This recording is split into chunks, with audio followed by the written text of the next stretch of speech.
So I'm going to show you how to put the bassoon together. First, we're going to take the tenor joint, which is the smallest, skinniest joint here. You're going to hold that in your left hand with the keys and the bars not touching the fingers, a little bit further down. Next, we're going to take the boot, which is the part with the metal cap at the end, and let's go ahead and grab it towards the top. There we go. And now we're going to put the tenor joint into this small hole on the boot. And we're going to twist it so that the bridge keys here meet like so. Nice job. Okay, and now we're going to take the bass joint here. I'll hold on to this for you. And now we're going to put the bass joint into the large hole on the boot. Okay, and let's make sure we put it in so that the flat side. Yeah, there we go. Nice, keep going. Okay, that's perfect. And now we're going to twist it so that the top here goes into the hole on the tenor joint. So let's go and put it towards the ground. There we go. I'll make it a little bit easier.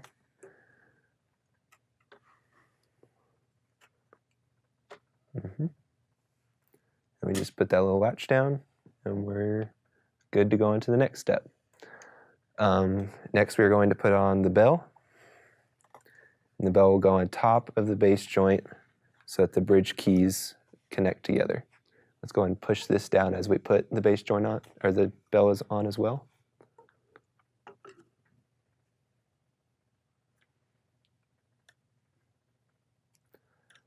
Okay, nice. And then the next step is to put on the vocal.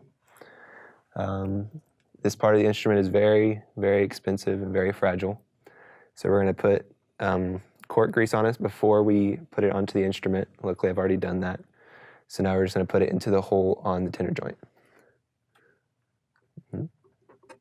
And we're going to keep twisting so that the F hole here meets the pad here.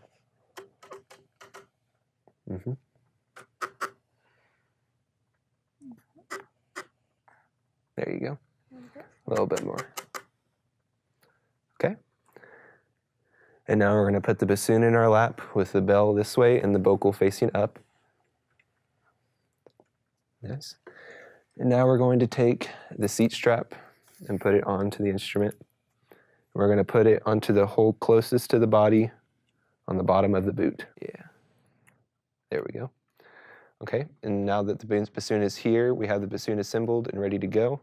Now we just need to get it in plain position. So now we're going to put the seat strap underneath our thighs.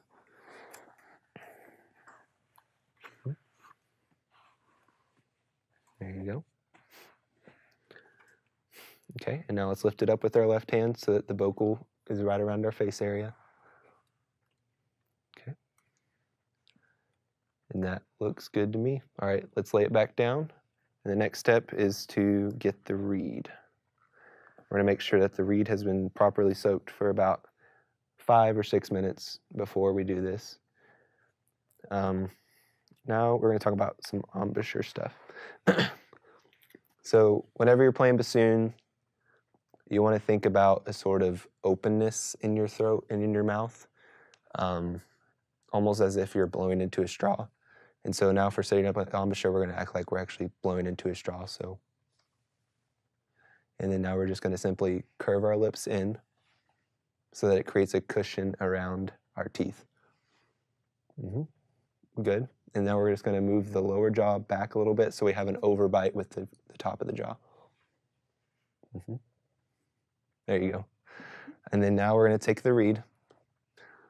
And we're going to want to put the reed about halfway on the blade here, which is the lighter part of the reed. And we're just going to put it halfway into our mouth, like so. Now, whenever you're blowing onto the reed, you just want to make sure you're channeling all your air into the middle of the reed, if you want to think about it that way. And you're going to want to, whenever you're tonguing, you're going to take your tongue and you're going to touch the tip of your tongue to the bottom of the blade of the reed, okay? So you're going to simply do like so. Just take a little bit more onto your tongue.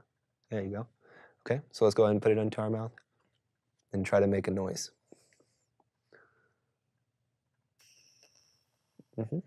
Put the reed a little bit more into your mouth. There you go. Blow a little bit harder. Very nice. So now let's do it together. Ready?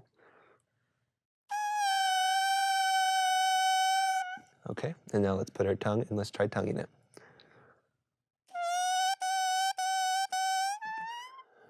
Take a little bit more, reed. You know, essentially what I think about, like 2 taste buds, 1 or 2 taste buds touching the bottom of the reed so you don't tongue too hard.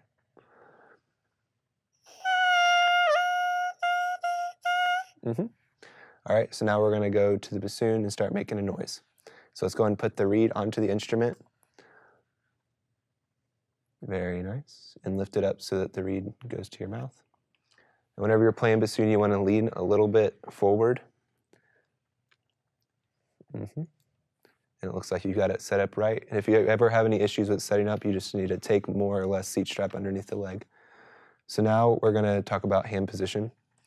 The left hand essentially is gonna hold all the weight of the bassoon along with the seat strap. So you're just gonna essentially make like a C with your hand and put it right about the halfway down the bass joint. Perfect. And then the right hand is simply just gonna kind of hover over the bottom boot, right about there. Okay, and so for finger placement, we're gonna put the first finger on the first hole, the second finger on the second hole, and then for most bassoons, we're going to have a C key that we're gonna put our third finger on, like so. And then for our pinky and thumb, we're just gonna hover over those 2 keys, and the bassoon, or for the thumb on this side, we're just gonna hover over all these keys. And so for the right hand, we're gonna put the first finger on the first hole, the second finger on the second hole, and for the third finger, we're gonna skip 1 key and put it onto this key. And then for the pinky, we're just gonna hover over it like before, and same for the thumb. So that's essentially how you hold the bassoon. And so if you ever just wanna like see if you really have the hold down, you can lift up all your fingers and just make sure that this is the only thing touching the bassoon, and that's the best way to balance it. It looks like you got it done pretty well. So now we're gonna start by learning F, which is just going to be this thumb key right here, the whisper key, and all other fingers off the keys. And it looks like we're good. So let's go ahead and try to make a noise.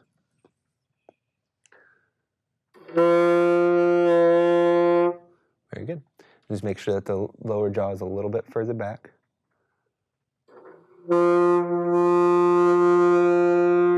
That was a better sound. Just make sure you think of a nice open roundness to your throat. And now we're going to learn all the way down to C. So first we're going to learn, so we learned F, next we're going to learn E, which is 1 on your left hand and 3 on your right hand. 3, we'll put the ring finger on it. Right there, there we go. Okay, so we're going to try that.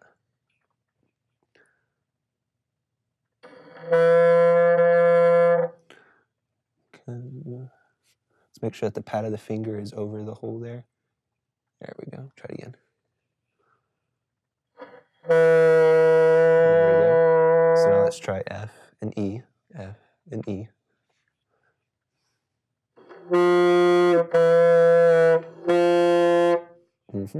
And now for the next note, we're going to learn D, which is just simply 1 and 2, nothing on the right hand. The thumb? Yes, the thumb.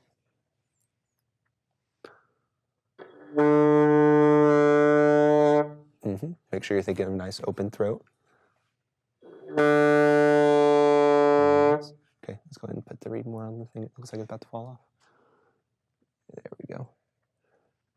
Okay, now let's go F, E, D.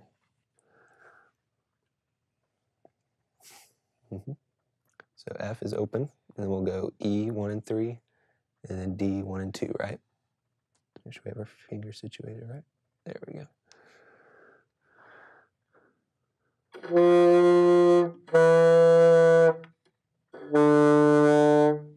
Very nice. Let's make sure we curve the hand down just a little bit so it doesn't feel too awkward on that third finger, right?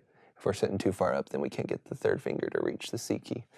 All right, and that brings us to the last note we'll be learning, which is C, and essentially we're just gonna put down thumb, 1, 2, and 3.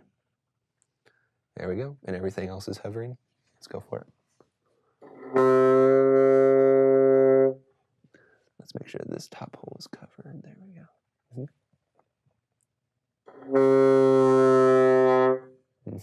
Right there, I think you lowered the jaw a little too much. Try to keep it nice and up.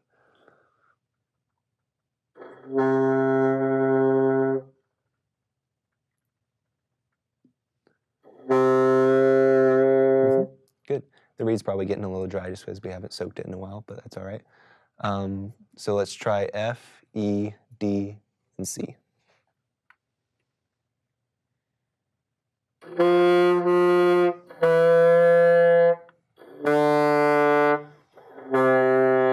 Very good. And I think that pretty much does it for the beginning parts of the bassoon. Thank you for helping me out with this.